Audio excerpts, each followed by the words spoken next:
আলহামদুলিল্লাহ, সমস্ত প্রশংসা ও তারিফ সেই মহিয়ান গরিয়ান সর্বশক্তিমান আল্লাহ সুবহানাহু ওয়া তাআলার জন্য, যিনি আমাদেরকে বিভিন্ন বালা মুসিবত ও রোগ ব্যাধি থেকে মুক্ত করে নিয়ে এই পবিত্র মাসের পবিত্র দিনে পবিত্রতা অর্জন করার পর আল্লাহ পাকের হুকুম জোহরের সালাত জামাতের সঙ্গে আদায় করে আল্লাহ রাসূলের মিলাদুন নবীর অনুষ্ঠানে বসার মতো তৌফিক আতা করেছেন।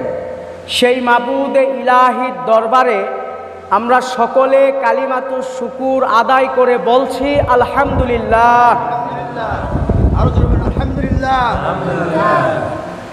যিনি দ্রুত হিসাব গ্রহণকারী, কঠিন শাস্তিদাতা ও কঠোর সাজাদানকারী এবং অপরাজয়ের সম্রাট, আবারও মহান আল্লাহ পাকের প্রশংসা জ্ঞাপন করে বলি আলহামদুলিল্লাহ।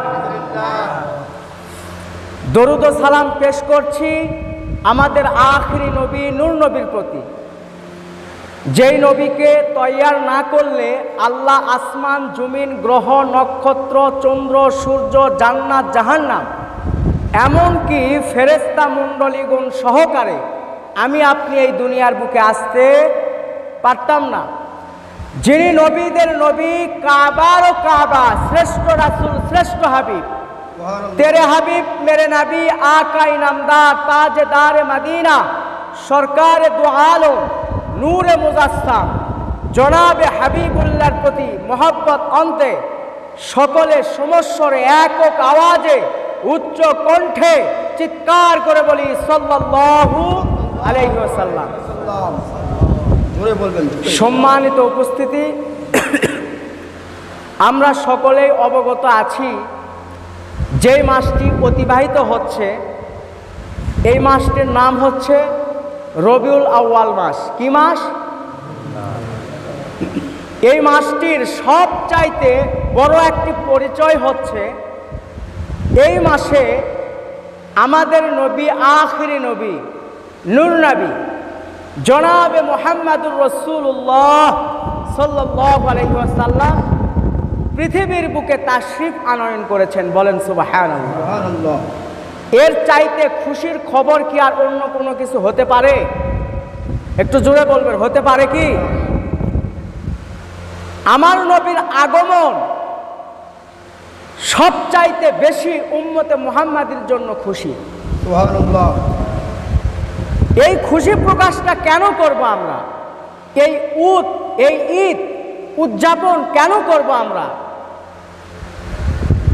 আমার আল্লাহ কুরআনুল কারিমে ঘোষণা করেছেন, উল বিফাদলিল্লাহি ওয়া বিরহমাতিহি ফাবিযালিকা ফালইফরাহু হুয়া খায়রুম মিম্মা ইয়াজমাউন।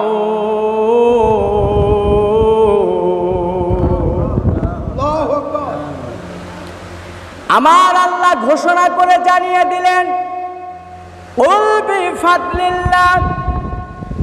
কোরআনের আয়াত বলছি, কোরআন দিয়ে দলিল দিচ্ছি কেন আমরা এই ঈদকে উদযাপন করব, কেন আমরা এই ঈদ পালন করব। বর্তমান সময়ে কিছু ওয়াহাবি খারিজি, কিছু নবীদ্রোহীরা এই রবিউল আউয়াল মাস আসলে উঠে পড়ে লাগে কেন নবীর মিলাদ পালন করতে হবে, কিভাবে সকল ঈদের শ্রেষ্ঠ ঈদ কিভাবে হয় এবং কেন মিলাদ কিয়াম করতে হবে। আমি তাদের উদ্দেশ্য করে বলতেছি, ও ওয়াহাবি, ও খারিজি, ও নবীদ্রোহীরা, ভালো করে কান লাগিয়ে শোনো। আমার আল্লাহ কুল বলে জানিয়ে দিলেন, হে নবী আপনি বলে দেন, কুল বিফাদলিল্লাহ, আমি আল্লাহর পক্ষ থেকে কল্যাণ। বলেন আল্লাহু আকবার। আল্লাহর পক্ষ থেকে কল্যাণ। এই আয়াতের তাফসীর করেছেন রাইসুল মুফাসসিরিন হযরত আব্দুল্লাহ ইবনে আব্বাস রাদিয়াল্লাহু তাআলা আনহু। তিনি বলেন ফাদলিল্লাহ অর্থ হলো কল্যাণ। আর এই কল্যাণটা আমার আল্লাহ যেই দিকে ইঙ্গিত করেছেন আর অন্য কোনো কিছুই নয়। এই কল্যাণটা হলো আমি আল্লাহর পক্ষ থেকে আসা মহাগ্রন্থ আল কোরআন।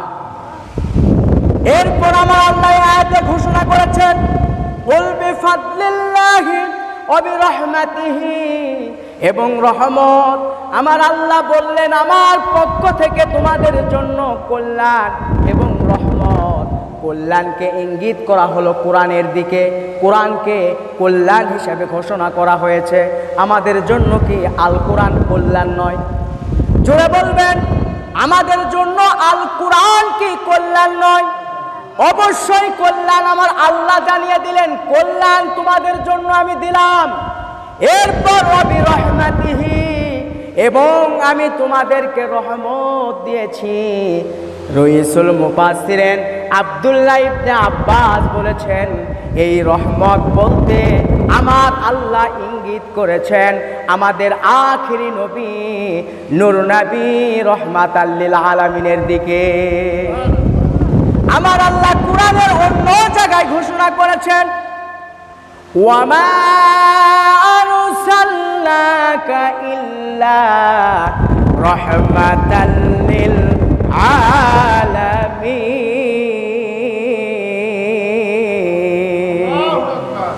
সমগ্র বিশ্বের জন্য আমার আল্লাহ সুবহানাহু ওয়া তাআলা আমাদের নবী নূর নবীকে রহমত স্বরূপ পাঠায় দিয়েছেন। বলেন না সুবহানাল্লাহ। আমার আল্লাহ বললেন আমি তোমাদেরকে দিলাম দুইটি জিনিস, একটা হলো ফাদলিল্লাহ কল্যাণ যা হলো আল কোরআন, আর একটা হলো রহমত। এই রহমতটা অন্য কোনো কিছু নয়, আমার হাবিবুল্লাহ মুহাম্মাদুর রাসূলুল্লাহ। বলেন না সুবহানাল্লাহ। তাহলে আল্লাহ পাকের পক্ষ থেকে দুইটি জিনিস, আল্লাহ পাকের পক্ষ থেকে কয়টি জিনিস? আল্লাহ পাকের, আমি আমার কথার দিকে একটু মনোযোগ দিবেন। আল্লাহ পাকের পক্ষ থেকে কয়টি জিনিস?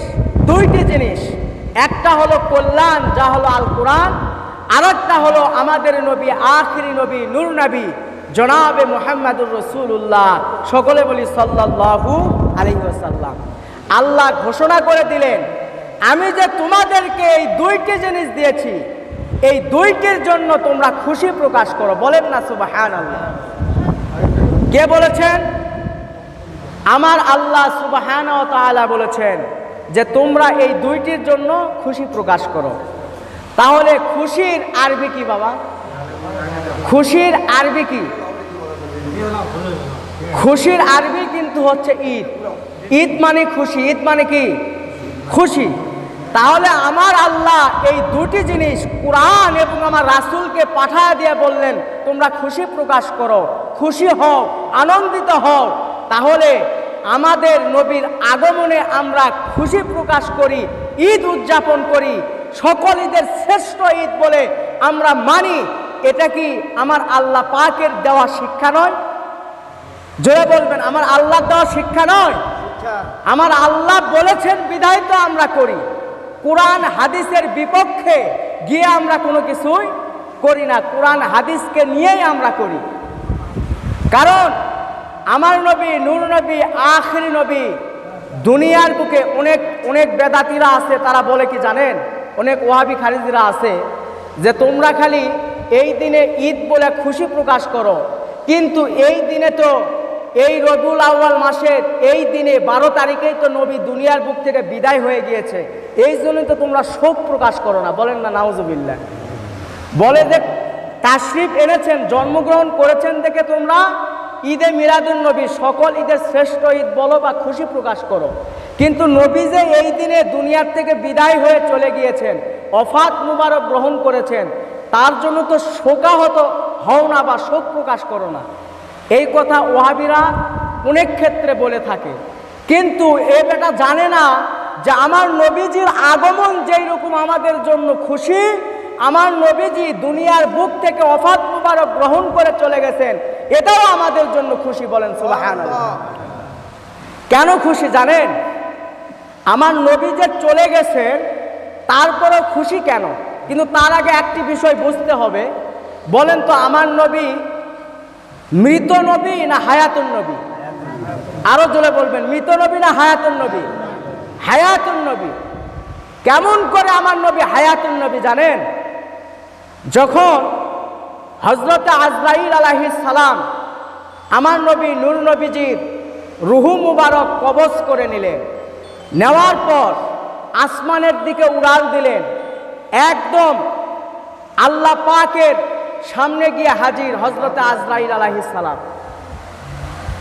আল্লাহকে বলতেছেন, হাই মাবুদ আল্লাহ, আপনার হাবিবুল্লাহ রুহু মুবারক আমি নিয়ে এসেছি। ওই সময় আমাদের নবী আখির নবী নূর নবীজির রুহু মুবারক আল্লাহর কাছে একটি নিবেদন করে। কি নিবেদন, কি ফরিয়াদ? ফরিয়াদটি হচ্ছে, আই মাবুদ আল্লাহ, আমার রুহু আমাকে আপনি নিয়ে এসেছেন, এই রুহুটা আপনি এমন একটি জায়গাতে রাখবেন যেই জায়গা থেকে নিয়ে এসেছেন তার চাইতে যেন উত্তম জায়গা হয়। বলেন সুবহানাল্লাহ। সঙ্গে সঙ্গে বাবা খবর শুনুন, খবর শুনুন, আমার আল্লাহ ঘোষণা করলেন, ও আমার ফেরেশতা আজরাইল, আমার হাবিবুল্লাহ, আমার নূর নবীজি, আমার বন্ধুর রূহ মুবারক যেই জায়গা থেকে নিয়ে এসেছ তার চাইতে যদি কোনো উত্তম জায়গা থাকে, ওই উত্তম জায়গায় আমার হাবিবুল্লাহ রূহ মুবারক রেখে দাও। এবার সঙ্গে সঙ্গে হযরত আজরাইল আলাইহিস সালাম, আহারে সাত আসমান সাত জমিন, আহারে আল্লাহ পাকের যত সৃষ্টি রয়েছে সমস্ত জায়গাগুলো তালাশ করা শুরু করে দেয়।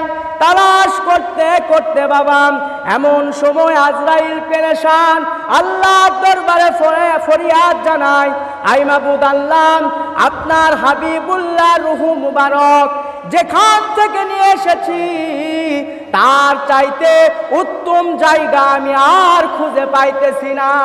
বলেন সুবহানাল্লাহ।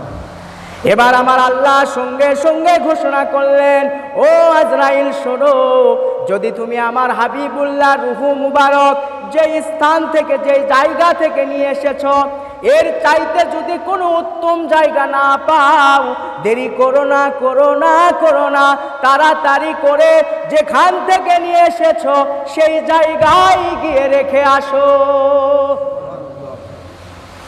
সঙ্গে সঙ্গে হযরত আজরাইল আলাইহিস সালাম এসে আল্লাহ রাসূলের শরীর মুবারক থেকে যে রূহ মুবারক নিয়ে গিয়েছেন আবার এসে ফেরত দিয়ে দিলেন। বলেন সুবহানাল্লাহ।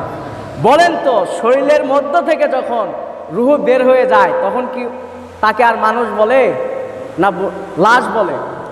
ডেড বডি, সে তো মারা গিয়েছে। রূহ থাকলে সে মানুষ, রূহ থাকলে মানুষ, চলে গেলে সে আর মানুষ থাকে না, লাশ হয়ে যায়, মরা মানুষ হয়ে যায়। তাহলে আল্লাহ রাসূলের রূহ মুবারক বের করে নিয়ে গেলেন আজরাইল, কোথাও রাখার জায়গা রাসূলের জেসেম মুবারকের চাইতে কি রাখতে পারলেন? উত্তম জায়গা পাইলেন? আবার এসে ঢুকে দিলেন। বলেন না সুবহানাল্লাহ। তাহলে রূহ যদি ভিতরে থাকে সে মৃত না জীবিত? জীবিত। হায়াতুন নবী অবশ্যই জীবিত। শুধু তাই নয়, খবর শুনুন, হযরতে আবু বকর সিদ্দিক রাদিয়াল্লাহু তাআলা আনহু বলেন, আরে আমার রাসূলুল্লাহ ওফাত মুবারক গ্রহণ করলেন, তিনাকে যখন আমরা গোসল করানোর প্রয়োজন হলো, গোসল করাতে নিয়ে গেলাম। সাধারণ মানুষের মৃতদেহ যখন গোসল করানো হয় হাতটা আলোক করে ধরে রাখতে হয়, তুলে ধরে রাখতে হয়, যদি পাটা নড়ানোর দরকার হয় পাটা হাত দিয়ে সরিয়ে রাখতে হয়। এরকম হয় কি হয় না? মৃত মানুষ তার হাত পা সরিয়ে রাখতে হবে না? সে কি নিজে নিজে নড়াতে পারবে? কিন্তু আবু বকর সিদ্দিক রাদিয়াল্লাহু তাআলা আনহু বলেন, আমার রাসূলুল্লাহকে যখন গোসল করাচ্ছিলাম আমি লক্ষ্য করে দেখলাম যখন হাতটা উঁচু করার প্রয়োজন হয় আমার রাসূলুল্লাহর হাত কারো সাহায্য ছাড়া আপনা আপনি উঁচু হয়ে যায়। আরে শুধু তাই নয়, শেরে খোদা আলী রাদিয়াল্লাহু তাআলা আনহু বলেন, আমি আমার রাসূলুল্লাহর দিকে লক্ষ্য করে দেখলাম, আহারে মানুষ যখন মরে যায়, মরে যাওয়ার পর তার কোনো শক্তি থাকে না। আমি রাসূলুল্লাহর সুন্দর চেহারা মুবারকের দিকে তাকায়া দেখি, আমার নবীজির ঠোঁট মুবারক নড়তেছিল। সুবহানাল্লাহ, জোরে বল সুবহানাল্লাহ। মানুষ মরে যাওয়ার পর ঠোঁট নড়বে কখনো? আমার আপনার নবী নূর নবী আখেরি নবীর ঠোঁট মুবারক খালি নড়তেছিল বাবা। শেরে খোদা আলী রাদিয়াল্লাহু তাআলা আনহু বলেন, আমি তখন মনে মনে ভাবলাম ঠোঁট কেন নড়ে, কি কারণে নড়লো? আমার কানটা যখন আমার রাসূলুল্লাহর ঠোঁট মুবারকের কাছে লাগায়া দিলাম, আল্লাহর জালালিয়াতের কসম করে বলি, আমি নিজ কানে শুনতে পেলাম আমার নবী বলতেছেন, ইয়া হাবলি উম্মতি। সুবহানাল্লাহ, সুবহানাল্লাহ। কি বলতেছেন? ইয়া হাবলি উম্মতি উম্মতি। আই বাবাজি আমার শুনুন, ও ওহাবীর দলেরা, ও খারিজির দলেরা, ও নবীদ্রোহীরা শোনো, শোনো বাবা, কান লাগিয়ে শোনো।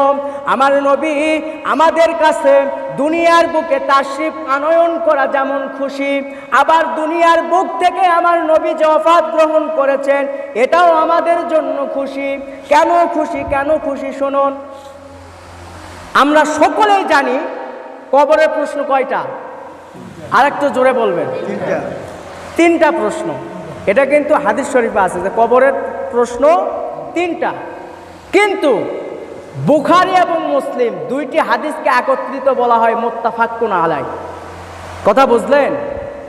বুখারী এবং মুসলিম শরীফে কিয়ামত পর্যন্ত চ্যালেঞ্জ থাকলো, কেউ দেখাতে পারবে না কবরের প্রশ্ন তিনটি লেখা আছে। কথা বুঝলেন? আমি বুখারী এবং মুসলিমের কথা বলতেছি। সিয়াসাত্তার প্রধান দুই শেরে তাজ বুখারী এবং মুসলিম। এই দুইটি হাদিসের কিতাবে কবরের প্রশ্ন তিনটি লেখা নাই। কয়টি লেখা আছে? একটি কবরের প্রশ্ন লেখা আছে। কথা ভালো করে বুঝবেন, একটু মনোযোগ দিবেন। মানুষ হিন্দু হোক, মুসলমান হোক, বৌদ্ধ হোক আর খ্রিস্টান হোক, মরে যাওয়ার পর আল্লাহর বিধান অনুযায়ী অবশ্যই কিন্তু মুনকার নাকির প্রশ্ন করবে। কথা ভালো করে বুঝবেন। সামনে জায়গা আছে, তিনটি প্রশ্নের কথা অন্য হাদিসে তুলে ধরা হয়েছে। তিনটি প্রশ্নর প্রথম প্রশ্ন হচ্ছে, তোমার রবের পরিচয় কি? মান রব্বুকা। কথা ভালো করে বুঝবেন। এই প্রশ্নে সবাই পাস করবে, কেউ ফেল করবে না। সবাই বলবে হ্যাঁ আল্লাহ আছে। কথা বুঝলেন? তারপরে যে প্রশ্ন, অমান দিনুকা, তোমার দিন কি? আপনি যদি ইসলাম ধর্মের অনুসারী হয়ে থাকেন, মুসলমান যদি হয়ে থাকেন, আপনি কিন্তু উত্তর দিতে পারবেন। কারণ আপনি মুসলমান ঘরে জন্মগ্রহণ করেছেন, আপনি বলতে পারবেন না? সবাই কিন্তু উত্তর দিবে, কেউ চুপ করে থাকতে পারবে না। হিন্দুও যদি হয় তাও বলতে পারবে সনাতন ধর্ম। কথা ভালো করে বুঝবেন। কিন্তু বুখারী রহমাতুল্লাহ আলাইহি দেখেন একটি প্রশ্ন, মুসলিম রহমাতুল্লাহ আলাইহি কেন একটি প্রশ্নের কথা বললেন হাদিসে? একটি প্রশ্ন কি? একটি প্রশ্নই হচ্ছে আমাদের নবী সম্পর্কে, আমাদের রাসূল সম্পর্কে। বলেন না সুবহানাল্লাহ। কেমন প্রশ্ন ধরনটা কেমন? প্রশ্ন করা হবে, মুনকার নাকির সওয়াল করবে, সওয়ালের মধ্যে আমার রাসূলকে দেখানো হবে হাযার রাসূল। বলেন না আল্লাহু আকবার। আল্লাহু আকবার, আল্লাহু আকবার। ভালো করে বোঝেন। আবার অনেকে কি ব্যাখ্যা করে জানেন? অনেকে বলে কি যে হচ্ছে নবীর নাকি ছবি দেখানো হবে। বলেন না নাউজুবিল্লাহ। আরে ভাই, এমনিতেই বিনা কারণে ছবি তোলাই তো আপনার জন্য জায়েজ না। এখানে যে ভিডিও হচ্ছে এটা কিন্তু ছবি না, এখানে নড়াচড়া হচ্ছে। এটা কি আকার কি ধারণ করে আছে? ছবি তোলা না, এটা হচ্ছে কি প্রচারের জন্য ভিডিও হচ্ছে, নড়াচড়া হচ্ছে। কিন্তু ছবি তোলা আপনার জন্য কি না, ওই রকম জায়েজ নাই, এমনি বিনা কারণে। কথা বুঝলেন? আর বলা হচ্ছে যে রাসূলের নাকি ছবি দেখানো হবে কবরের মধ্যে। বলেন না নাউজুবিল্লাহ। আমার রাসূলের ছবি দেখানো হবে না, কবর থেকে রাস্তা চলে যাবে মদিনাতুল মুনাওয়ারায়, আমার রাসূলুল্লাহ রওজা মুবারক বরাবর, বলেন সুবহানাল্লাহ। আমার রাসূলকে দেখানো হবে, দেখিয়ে দেখিয়ে জিজ্ঞাসা করা হবে, হাযা রাজুল, এই ব্যক্তি সম্পর্কে তোমার কি ধারণা, কি জানো, কি বুঝো, কি মেনেছো? এই দুনিয়ার বুকে যারা আমার নবীকে সঠিকভাবে চিনেছে, জেনেছে, বুঝেছে এবং মেনেছে, তারা ছাড়া কি কেউ উত্তর দিতে পারবে? তারা ছাড়া কেউ উত্তর দিতে পারবে না। এই প্রশ্নতে সবাই আটকিয়ে যাবে। আমার আপনার নবী, আখিরি নবী, নূর নবী, দুনিয়ার বুক থেকে ওফাত মুবারক গ্রহণ করেছেন। আহারে, এটা আমার জন্য, এটা আমাদের জন্য কোনো দুঃখের বিষয় নয়, কোনো শোকাহতের বিষয় নয়। কারণ যখন বাবা আমাদেরকে কবরে রাখা হবে, আমার নবী ওই সময় যখন মুনকার নাকির প্রশ্ন করবে নবী সম্পর্কে, আমার নবীকে যখন উপস্থিত করা হবে, আহারে নবীকে দেখিয়ে দেখিয়ে গুনাহগার উম্মত আহারে মুনকার নাকিরের প্রশ্নের উত্তর দিয়ে দিবে। লিল্লাহি তাকবীর, লিল্লাহি তাকবীর। আল্লাহু আকবার। ভালো করে বুঝুন, আপনি সমাপনী পরীক্ষা দিচ্ছেন, বৃত্তি পরীক্ষা। ওই পরীক্ষা দেওয়ার সময় যদি আপনার বাপ বা আপনার কোনো ভাই যদি আপনার কাছে যদি বসে থাকে পরীক্ষার হলে সেন্টারে, আপনার কোনো টেনশন আছে? বাপ বসে আছে পরীক্ষার সেন্টারে, আর কি কোনো ভয় আছে? যেখানে যেখানে যেই পরীক্ষাটা এমন একটি পরীক্ষা, পাশ করলে আবাদা আবাদা শান্তি, আর পাশ না করতে পারলে আবাদা আবাদা জাহান্নামী। কথা ভালো করে বোঝেন। ওই পরীক্ষার সময় আহারে আমাদের নবী, নূর নবী, উম্মতের কান্ডারি, রহমতের ভান্ডারি নবী উপস্থিত, খুশি না বেজার? তাহলে আমার নবী ওফাত নিয়ে আমরা খুশি না বেজার? খুশি, খুশি। আমরা সব সময়ের জন্য খুশি। বাবা ভালো করে মনোযোগ দেন, একটু কথা মনোযোগ দিবেন, বেশি সময় নেব না, শেষ করে দিব। আমার নবী, নূর নবী, আখিরি নবী এমন একজন নবী, যেই নবীকে নিজের বংশে নেওয়ার জন্য হযরতে ইব্রাহিম খলিলুল্লাহ আল্লাহর কাছে দোয়া করেছেন, বলেন না সুবহানাল্লাহ। আমার নবী বললেন বাবা, হাদিস শরীফ, সহিহ হাদিস, একটু ভালো করে কান লাগান। আমার নবী জানিয়ে দিচ্ছেন, আমার পিতা ইব্রাহিম খলিলুল্লাহর দোয়া কি? আমার পিতা ইব্রাহিম খলিলুল্লাহর দোয়া, ঈসা রুহুল্লাহর সুসংবাদ, আর আমার আম্মা জানের দর্শন।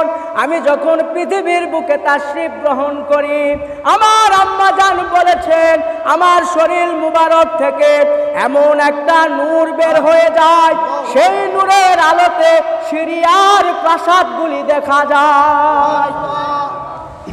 এই হাদিস শরীফের ব্যাখ্যা একটু বুঝেন। আল্লাহর নবী বললেন, আমার পিতা ইব্রাহিম খলিলুল্লাহর দোয়া। ইব্রাহিম খলিলুল্লাহর দোয়া কি? আহারে নূহ নবীর প্লাবনের সময় কাবা শরীফ ধ্বংস হয়ে যায়, কাবা শরীফ আবার নির্মাণ করা হয়। আমার আল্লাহ হুকুম করলেন, ও ইব্রাহিম খলিল, ও ইসমাইল জাবিহুল্লাহ, বাপ বেটা দুইজন মিলে আমার খানায় কাবা ঘর তৈরি করো, বলেন সুবহানাল্লাহ। এবার বাপ বেটা দুইজন মিলে আল্লাহর কাবা ঘর খানায় কাবা তৈরি করা শুরু করে দেয়। পাথরগুলি গাঁটতে গাঁটতে যখন উঁচুতে উঠে যায়, তখন আর গাঁটার মতো কোনো পরিস্থিতি থাকে না। আল্লাহর কাছে ইব্রাহিম খলিল দোয়া করেন, আয় আল্লাহ, উপরের গাঁথনিগুলো কেমনে করে দিব? আমার আল্লাহ জিব্রাইলকে হুকুম দেন, সঙ্গে সঙ্গে জান্নাতি পাথর এসে হাজির হয়ে যায়। আরে কেমন পাথর! দুনিয়ার বুকে আমরা লিফট দেখেছি, লিফটে চললে সুইচ চাপলে কয় তলায় যাবেন সেই তলায় যাওয়া যায় কিনা? ইব্রাহিম খলিলুল্লাহ বাবা, ভালো করে শুনুন, আমার আল্লাহ নবীর মুআজিজা কেমন করে ঊর্ধ্বে তুলে দিলেন। পাথর, একটা পাথর, জড় পদার্থ পাথর, ওই পাথরের উপর ইব্রাহিম খলিলুল্লাহকে আল্লাহ দাঁড়াইতে বললেন। এবার ইব্রাহিম খলিল পাথরের উপর দাঁড়াইলেন, পাথরটা নরম হয়ে গেল। এখন পর্যন্ত কাবায়ে হাতিমের মধ্যে ওই পাথরটা রাখা রয়েছে, ইব্রাহিম খলিলুল্লাহর পা মুবারকের ছাপ রয়েছে। আরে বাবা, ওই পাথরটা লিফটের মতো, ইব্রাহিম খলিলুল্লাহ যত উঁচাই উঠতে চায় পাথরটা উঠে যায়। এভাবে খানায়ে কাবার গাঁথনি শেষ হয়ে গেল। এবার ইব্রাহিম খলিলুল্লাহ ওই পাথরের উপর দাঁড়াইয়া থেকে আল্লাহর কাছে দু হাত তুলে ফরিয়াদ জানায়, ও মাবুদ, দুনিয়ার বুকে যদি আমরা কোনো দিন মজুরির জন্য কাজে নেই মানুষকে, কাজে নেওয়ার পর তাকে দিন মজুরি দেওয়ার দরকার আছে না নাই? এই যে মাদ্রাসা ঘর নির্মাণ হয়েছে, মিস্ত্রিরা যে কাজ করছে তাদেরকে মজুরি দেওয়া লাগছে না লাগে নাই? আপনি যদি কারো কাজ করতে যান দিন মজুরি হিসাবে, আপনাকে মজুরি দিবে না? টাকা পয়সা দিবে কি দিবে না? টাকা হোক চাল হোক দিবে তো কাজের বিনিময়ে কোনো না কোনো কিছু। তো এখন ইব্রাহিম খলিলুল্লাহ আল্লাহর কাছে দোয়া করতেছে, ও আল্লাহ, আমি আর আমার সন্তান জাবিহুল্লাহ মিলে যে আপনার কাবা ঘর নির্মাণ করলাম, দিন মজুরি কোথায়? কথা ভালো করে বুঝবেন, দিন মজুরি কোথায়? কাবা তৈয়ার করলাম, খাটাখাটনি করলাম, আপনি কি আমাদেরকে মজুরি দিবেন না? আমার আল্লাহ ঘোষণা করছে, ও ইব্রাহিম খলিল, ও ইসমাইল জাবিহুল্লাহ, আমার ঘর নির্মাণ করেছো, কি মজুরি চাও? কি মজুরি চাও? এবার বাবা শুনুন, খবর শুনুন, ওই পাথরের উপর দাঁড়াইয়া ইব্রাহিম খলিলুল্লাহ এবং ইসমাইল জাবিহুল্লাহ দু হাত তুলে আল্লাহর কাছে দোয়া করে, ও মাবুদ আল্লাহ, আপনার কাছ থেকে আমরা মজুরি চাই। সাধারণ কোনো মজুরি নয়, মজুরিটা হলো আপনার প্রিয় বন্ধু হাবিবুল্লাহকে আমার ইসমাইল জাবিহুল্লাহর বংশে দিয়ে দেয়। সুবহানাল্লাহ, লিল্লাহি তাকবীর, লিল্লাহি তাকবীর, আল্লাহু আকবার। হাফিজিয়া মাদ্রাসা জিন্দাবাদ, হাফিজিয়া মাদ্রাসা জিন্দাবাদ। কথা বুঝলেন? আল্লাহ কাছে ইব্রাহিম খলিলুল্লাহ এবং জাবিহুল্লাহ দোয়া করলেন, মজুরি চাইলেন। কি মজুরি? এমন কোন সাধারণ মজুরি? কাকে চাইলেন? আমার নবী নূর নবীকে। তাহলে দেখেন, যারা আজকে বলে মিলাদ পড়া জায়েজ নাই, কিয়াম করা জায়েজ নাই, তাদেরকে বলতে চাই, বেটা তুমি কতদূর পর্যন্ত লেখাপড়া করছো জানি না, লেখাপড়ার বিষয় নয় এটা, লেখাপড়ার বিষয় নয় এটা, রাসূলের মহব্বতের বিষয়। ইব্রাহিম খলিলুল্লাহ জাবিহুল্লাহ আমার নবীর মিলাদ চাইলেন, বলেন না আল্লাহু আকবার। আর তুমি বলতেছো মিলাদ পড়া যাবে না, নবীরা মিলাদ করে গেলেন, আর তুমি বলো যে মিলাদ পড়া যাবে না। তাদের কথা কি আমরা শুনবো? জোরে বলেন, শুনবো? মিলাদ হচ্ছে সুন্নতে ইলাহি, বলেন আল্লাহু আকবার। সুন্নতে ইলাহি মানে কি জানেন? আল্লাহর সুন্নত। হয়তো ভাববেন যে আল্লাহর আবার সুন্নত থাকে, আল্লাহরও সুন্নাত আছে। এই যে মিলাদটা হচ্ছে সুন্নতে ইলাহি। সর্বপ্রথম যিনি মিলাদ করেছেন তিনি আর কেউ নন, উনি হলেন আমাদের সৃষ্টিকর্তা মাবুদ আল্লাহ, বলেন আল্লাহু আকবার। মিলাদ সাধারণ বিষয় নয়, মিলাদ হচ্ছে সুন্নতে আম্বিয়াই, বলেন না আল্লাহু আকবার। সমস্ত নবীরা মিলাদ করেছেন, সমস্ত নবীরা কি করেছেন? মিলাদ করেছেন। আমার রাসূল নিজের মুখ দিয়ে বলেছেন যে আমার ঈসা রুহুল্লাহর সুসংবাদ। হাদিসটা ভালো করে বুঝুন। আগে ইব্রাহিম খলিলের দোয়া, ঈসা রুহুল্লাহর সুসংবাদ। ঈসা রুহুল্লাহর কি সুসংবাদ? ঈসা রুহুল্লাহ যার হাত ভেঙে গেছে, হাত দিলে হাত ভালো হয়ে যেত। কুষ্ঠরোগীর গায়ে হাত দিলে কুষ্ঠরোগীর রোগ ভালো হয়ে যেত। চান্দা মাথায় হাত দিলে চুল গজাইতো। এমনকি মানুষ মরে গেলে সে মৃতকেও জীবিত করত, বলেন না সুবহানাল্লাহ। তখন কিছু মানুষ ঈসা রুহুল্লাহকে আল্লাহ ভাবা শুরু করলো, আবার কিছু ঈসা রুহুল্লাহকে আল্লাহর ছেলে ভাবা শুরু করলো। আমার আল্লাহ কবুল করবেই করবে, বলেন না সুবহানাল্লাহ। সেটা আর অন্য কিছু নয়, আমার নবীর শানে, আমার নবীর মহব্বতে মিলাদুন নবী পালন করা এবং আমার নবীকে দাঁড়াইয়া সালাম দেওয়া, বলেন সুবহানাল্লাহ। আয় বাবা, প্রত্যেক মাসে মিলাদ পড়তেন বাবা। শুনুন, একবার মিলাদ করবেন, তবারক কি দিবে? তবারক দেওয়ার মতো কোনো ব্যবস্থা নাই। তবারক কি দিবেন? কোনো ব্যবস্থা নাই। করে কিছু নাই, মুরিদদেরকে কি তবারক দিবে মিলাদের পর? আহারে, কিন্তু দেখেন শুধুমাত্র বুট, শুধুমাত্র কি? ছোলা বুট। কথা বুঝলেন? ছোলা বুট তার ভুনাও না, শুধু ছোলা বুট। মিলাদ শেষ করার পর শাহ ওলিউল্লাহ মুহাদ্দিস দেহলভী রাহমাতুল্লাহ আলাইহি ঘর থেকে ছোলা বুট নিয়ে এসে বাবা সমস্ত মুরিদদেরকে আহারে তবারক বন্টন করতেছিলেন। অল্প ছোলা বুট দুইটা একটা করে আহারে মিলাদের তবারক হিসাবে ছোলা বুট বন্টন করতেছিলেন। বন্টন করলেন। ওই রাত্রিতে অনেক আফসোস করতেছেন শাহ ওলিউল্লাহ মুহাদ্দিস দেহলভী রাহমাতুল্লাহ আলাইহি। আরে মিলাদ করলাম, আমার মুরিদদেরকে আমি ভালো কোনো তবারক দিতে পারলাম না। মনের দুঃখ কষ্ট নিয়ে বাবা ঘুমিয়ে গেলেন।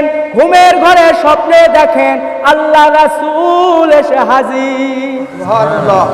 ডাক দিয়ে বললেন, ও শাহ ওলিউল্লাহ মুহাদ্দিস দেহলভী রাহমাতুল্লাহ আলাইহি, তুমি কোনো কষ্ট নিও না, কোনো কষ্ট নিও না, তোমার মিলাদ আল্লাহর দরবারে কবুল হয়ে গিয়েছে।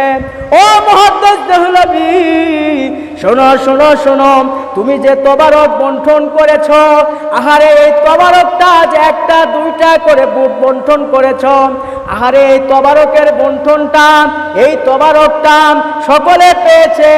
পাইতে পাইতে আমি নবী, আমি রাসূলুল্লাহ, আমার হাত মুবারকে তোমার এই তবারক পৌঁছে গিয়েছে। এই কথা বলে শাহ ওলিউল্লাহ মুহাদ্দিস দেহলভী রাহমাতুল্লাহ আলাইহি আমার আপনার নবী নূর নবী আখিরি নবী আহারে ওই ছোলা বুটটা শাহ ওলিউল্লাহ মুহাদ্দিস দেহলভী রাহমাতুল্লাহ আলাইহির হাতের মধ্যে দিয়ে বলেন, ও মুহাদ্দিস দেহলভী, আমার আল্লাহ আমাকে জান্নাতি খাবার খাওয়াই। বলেন সুবহানাল্লাহ। আমিও পাক গ্রহণ করেছি, জান্নাতি খাবার খাই। এই যে তোমার মিলাদের তবারক তোমাকে দিয়ে গেলাম। বলেন সুবহানাল্লাহ।